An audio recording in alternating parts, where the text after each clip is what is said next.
Western culture today loves a happy ending. Sure, some stories require such an end. But even when a questionable antagonist sits among their just desserts, we want to add some happiness to the person's narrative conclusion. Even if it's just a hint that something good might have come out of all of these troubles. However, the only good that might come out of ancient tragedies is that audience members might have taken to heart the destructive nature of the protagonist's choices. The good that when we witness the character succumb to their tragic flaw, we might come to question if there's any similar area of required growth for us. These ancient tragedies show the protagonist blind to some character flaw, which is their ultimate downfall, which usually ends in the death of the character. Literally, their flaw leads to them dying. In previous sermons for our series through the book of Samuel, I've already spoken of Saul as a tragic hero. The character who has the flaw of looking to public opinion for direction instead of looking to God for it. And we've also heard the prophecy that Saul and his sons will die on the same day in the upcoming battle. Tragedy is obvious for this story arc of Saul as it reaches its conclusion, and the conclusion of the first part of the book of Samuel. But while none of us would doubt the tragic part of the story of Saul, I feel the need to also emphasize the heroic aspect of tragic hero that Saul is in the story. We've spent so much time with David that we likely only see Saul as the antagonist. But the fact is that Saul was still an anointed of God. Sure, he failed over and over, and ultimately God rejected Saul and his kingship. But there was still good done through the story of Saul. We'll get more of the heart-wrenching grief of Saul and Jonathan's demise in the next sermon. But there is still a sense of sorrow in this upcoming death of Saul in 1 Samuel chapter 31. And I hope that we don't rejoice too quickly at the tragic end of someone who is much like us, if we don't keep ourselves from falling into the same tragic flaw of seeking public opinion over God's ways. With that said, let's get into the action of the chapter, the losing position that was predicted. 1 Samuel chapter 31, verses 1 to 2. Now the Philistines fought against Israel, and the men of Israel fled before the Philistines and fell slain on Mount Gilboa. And the Philistines overtook Saul and his sons, and the Philistines struck down Jonathan and Abinadab and Malchishua, the sons of Saul. After the last couple of chapters that focused on David, the author returns to Saul's story like a breaking news interruption. The shaky cam kicks in as we break straight into the action. Last we'd seen on the battlefield, the Philistines and the Israelites were on their own sides lining up for the coming battle. But now they are in the thick of it. And as predicted, it is not going well for the Israelites. Their ranks break as they retreat back up Mount Gilboa. Maybe they were trying to regroup or take higher ground perspective, but in all likelihood it was a retreat, a scared run instead of a tactical regrouping. And with Israelite backs exposed, we see Philistine iron pierce straight through warrior after warrior, the mountainside strewn with dead Israelites and slick with their blood. We've been with this breaking news bulletin for less than a minute, and it's already obvious who's on the winning side of this battle. We might question, why were the Israelites retreating? Because many of their military leaders had already fallen to Philistine iron. Verse 2 tells us that the Philistines overtook Saul and his sons. The word for overtook there has the idea of clung to or followed after closely. It's like the Philistines had a mission to eliminate the royal line. Like they were going to get bonus points for doing it. Greater XP. Almost like there was an invisible hand guiding them to their targets. And we're not talking about the power of the Philistines' lifeless idols here. And the Philistines had already racked up the bonus points for Saul's sons. We see 3 out of Saul's 4 sons having been slain here. The 4th likely was not in the battle, and we'll meet him later when we get into 2 Samuel. Even Jonathan died, the great general who remained loyal to God even as he fought on his father's side. Remember, Jonathan had led Israel's army to impossible victories before. He'd taken on an entire regiment of Philistines with just him and his armor-bearer. But those victories had been when God was helping him achieve the victory. Unfortunately for him, this time God was set against him because of his father. And look at it from the common Israelite soldier's perspective. They see the ranks breaking. Running with the rest, they call it to the nearest members of another troop. "Why are we running?" And the answer they get back is, "We couldn't hold the line. Jonathan's fallen." The shock and horror of one of their greatest generals, the one who's pulled the impossible time after time over the decades. That general has fallen. What hope does the common soldier have when even great leaders like Jonathan have failed to stop the Philistines' advance? It's no wonder why the Israelites tried to retreat. But the retreat didn't help them. didn't keep them from the onslaught of Philistine iron.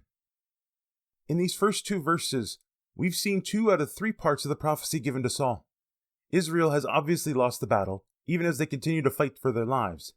And Saul's sons who were at the battle have died on the same day. All that remains to be seen is the death of Saul. And almost on cue, the narrative camera zooms in on Saul's location. 1 Samuel chapter 31, verses 3 to 6. The battle pressed hard against Saul, and the archers found him, and he was badly wounded by the archers. Then Saul said to his armor-bearer, "Draw your sword and thrust me through with it, lest these uncircumcised come and thrust me through and mistreat me." But his armor-bearer would not, for he feared greatly. Therefore Saul took his own sword and fell upon it. And when his armor-bearer saw that Saul was dead, he also fell upon his sword and died with him. Thus Saul died, and his 3 sons, and his armor-bearer, and all his men, on the same day together. As we see the Philistines closing in hard around their primary target, we see Saul try to escape to a better position. Then an arrow thuds into him, and another, pin-cushioned like Boromir from the Lord of the Rings. And at least one hit some vital organ, or main artery. There was no getting out of this alive, and he knew it. Saul knew that this was the prophesied end. But he also knew what could happen to such prized military targets as enemy kings. Ancient texts tell us about how many fallen kings at the time were made into foolish trophies for the conquering king. Thumbs cut off so they could no longer hold a weapon, big toes cut off to impede their ability to walk, eyes gouged out so that the loss of their armies was the last thing that they ever saw. And these mutilated former kings would fight for scraps like dogs at the conquering king's table. And that's only the things enemies would do to a king that they hoped to keep alive. Who knows what else they might do to his dead body. Saul didn't want any of that to happen to him. He didn't want to be mistreated by the enemy army. While this word for mistreat has the idea of make a fool of, there's one specific use of the word in the Old Testament that I'm sure Saul would be very much aware of, coming from his hometown of Gibeah. In Judges 19:25, we see the men of Gibeah, a handful of generations before Saul was born, mistreat a man's concubine. It's the word used to describe the brutal rape of a woman to her death by those ancestors of Saul's hometown. The stigma he had to overcome for most of his life. Saul knew how far human beings could go in their brutality, and he didn't want something like that to happen to him. So Saul calls for his armor-bearer to kill him. And here we are devastatingly reminded of David's absence before Saul. David had once been Saul's armor-bearer, but years and bad choices on account of Saul's fatal flaw had removed David from that position. Yet even still, David's refusal to kill the Lord's anointed is shown in this new armor-bearer's refusal to do the same thing, to do as Saul is asking in this moment. So looking around at the enemy closing in and feeling his life slowly leaving him, Saul took it upon himself to fall upon his own sword. But let's not move past all this too quickly. Notice what Saul's last thoughts were on. Not the fact that he'd failed his place as God's anointed king, not repentance for his failures, not even sorrow for the loss of his sons and much of his army. No, what Saul thought about at the end, the thing that made him kill himself, was that he didn't want to look like a fool before anybody. His flaw of being seen well by public opinion polls led him to fear what inglorious end he would find. And so he went out on his own terms, dying as he lived, doing his own thing so that he wouldn't be thought of poorly by his people. The epitome of tragedy. Those who live by public opinion will die by public opinion, whether that be the slow death of giving up more and more of our true selves as we follow the ever-shifting ideals of a fickle people, or the quick death of execution when we find ourselves unable to save face anymore. That's the thing about seeking approval from others instead of seeking the approval of God. People will change their minds on a whim, and none of us can be universally liked by everybody. But with God, we find one who never changes his standard for us, and one who loves us and seeks our good despite our failings, if we come to him in repentance. It is far better to seek God's approval of us, because he desires what is for our good and for his glory. The crowds of adoring fans look to only what is best for them, even if it leads to our detriment and death.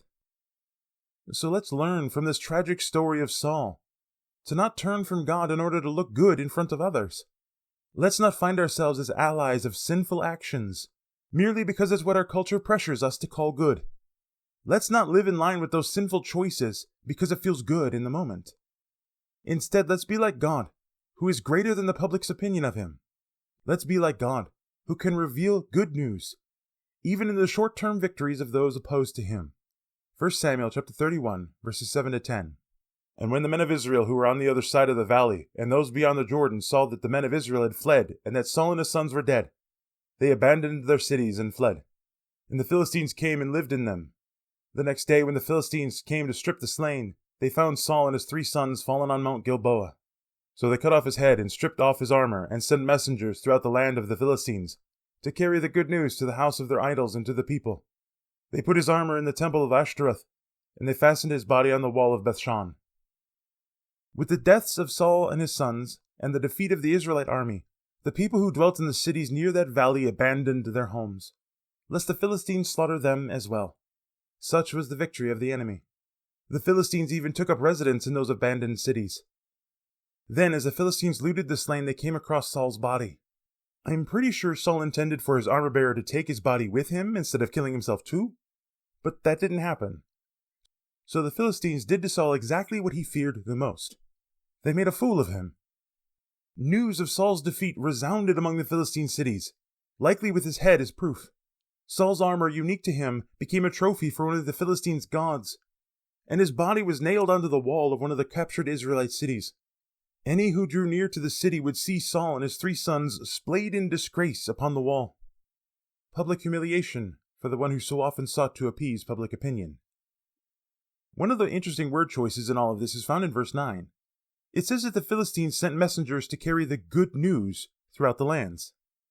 In the Greek translation of the Old Testament, it uses the same word for good news that we translate as gospel. I find it interesting because few reading the book of Samuel would consider this to be good news. I mean, Israel is defeated. To the Philistines, Yahweh, the God of the Israelites, is nothing but a loser. Their victory was obviously because their gods were greater than the God of Israel. It looks like the physical manifestation of human evil represented by the Philistines in the book of Samuel has triumphed over the only true God of the universe. How can this be good news? Well, I mean, it's not like it's the first time any of this has happened in the history of Israel. The Philistines have been victorious over Israel before. Back when Eli and his sons died on the same day, the Ark of the Covenant had been taken and placed in the Philistine temple. It had seemed like Yahweh was nothing but a loser then, until God went on a one-being rampage to the Philistine lands. That loss revealed the truth about his might. And it's not like this is the last time that evil appeared victorious over the restorative plan of God. I mean, the very good news that we call gospel is based off of this same type of appeared victory by evil. When Jesus, the second person of the Trinity, God enfleshed in humanity, died on the cross, it seemed like defeat to them, until the third day, when the resurrected Lord defeated death itself. Good news through seeming defeat is kinda God's repetitious method. It might seem like darkness is pressing in all around us, like we're at the end of a horrible tragedy ourselves. But defeat does not mean the end of God's restorative plan. He has brought good news, despite the problems of this life and the human evil that brings it about. And that good news is that his king will reign and bring restoration to his people. On the one hand, God's chosen king who will reign is David. The death of Saul had to be accomplished before David could ascend the throne. David had allowed God to fulfill his timing instead of taking things into his own hands. So this defeat by the Philistine army was the manner chosen by God to fulfill his promise to David. Yes, it'll break his heart when he hears that Saul and Jonathan have died, but it is the manner in which God chose to fulfill his promise to David, thus giving the kingdom torn from Saul's hands to David. On the other hand, God's chosen king is Jesus, the son of David, who will be greater than he, because Jesus is God in human flesh. Even David himself will come to fail. We know it to be true. But it is through his line that God chose to bring about the restoration brought to us through the cross and resurrection, the fullness of restoration granted through Jesus' sacrifice. You see, God doesn't have Saul's fatal flaw. He doesn't look to public opinion to decide his standard. He is the king who reigns, not the elected official who needs public support. God sets the standard and calls us to it. God doesn't modify his standard to whatever we call him to make it. God is greater than others' view of him. The Philistines can celebrate their victory all they want, claim that their gods were the ones who gave them the victory. But it was actually Yahweh who focused their minds on the pursuit of Saul and his sons. God, whose story of restoration for his people led him to write this chapter of defeat, so that greater restoration could come in a victory far greater than this little valley in the land of Israel. God doesn't look to public opinion because his plans are grander than anything our feeble minds can comprehend. Glories beyond human understanding. To look at the opinions of fickle people will lead only to destruction and death. Why should we seek the opinions that lead to these lesser options when we have something so much greater in God's restorative work? It might seem like our refusal to keep with public opinion is foolish, but the wisdom of God will always seem like foolishness to the world. And it is in the actions of godly fools that give hints and reminders of God's restorative work. 1 Samuel chapter 31, verses 11 to 13. But when the inhabitants of Jabesh-Gilead heard what the Philistines had done to Saul, all the valiant men arose and went all night and took the body of Saul and the bodies of his sons from the wall of Bethshan. And they came to Jabesh and burned them there. And they took their bones and buried them under the tamarisk tree in Jabesh and fasted 7 days. I'm going to be honest here. When I read these words in my research, I teared up. I did again when I got here and writing this sermon. Why? Because it's here that we remember Saul was not a villain, but a tragic hero chosen by God. When we see the men of Jabesh-Gilead rise up and take this 20 to 25 mile round trip under the cover of night, we're reminded of the very first act of Saul as godly king. Remember back to 1 Samuel chapter 11, when Nahash the Amorite besieged Jabesh-Gilead and commanded that if they wanted to live, then all the people would have to gouge out their right eye. And right when they were about to disgrace themselves and their God, that's when Saul showed up with an army to defeat Nahash. Saul might have had many failures. We might have seen him in the antagonist role for so long against David. But Saul began his story arc as hope for the restoration of God's people. He brought hope and restoration as God's chosen king. This was one of his first acts as king, one of the first victories he brought in the name of God. And it is through this reminder of that hope where we witness a faint hint of God's restorative work still at play. Those men of Jabesh-Gilead risked their lives to take down Saul's body and the body of his sons, because the hope brought to them through Saul still lived within them. Even through all of Saul's tragedy, all his failures, hope still shone through. Others could run in fear from the embodiment of human evil, but those who have witnessed firsthand the restorative work of God will stand up against the mockery and possibility of death, all to honor the one who showed them the hope of God. I'm torn at the end of this first half of Samuel, torn between tragedy and heroism in the life of Saul. Torn between the tragic example of Saul, who so often sought the acceptance of public opinion, and the example of our God, who so often reveals good news despite seeming defeat. Torn between the problems of this life brought about by human evil and the restorative work of God. I think that's kind of the point. It's not neat and tidy. The conclusion of Saul's story arc is nothing like the fabricated morality tales that we've heard so many times before. It's the messiness of one empowered by God for a purpose, but who sought the opinions of others over God. There's a lot of failure, yet hope still peeks through. It almost would be easier to apply this passage to our lives if Saul was always a failure, if the reminder of his first act of hope as God's chosen king had been swept under the rug. But the grief and mourning of the people from Jabesh-Gilead refused to let us forget the godly actions of Saul. So yes, let's not be like Saul, who put public opinion over God's standard. Let's keep ourselves from that tragic end by joining God in his greatness over others' view of him. Let's find the good news of God's restorative plan despite the seeming victory of evil. But also, let us act as godly fools who find the glimmers of hope despite the failures. Those who remember tragic heroes instead of only looking for villains. Because then we might just witness the happy ending amidst the tragedy.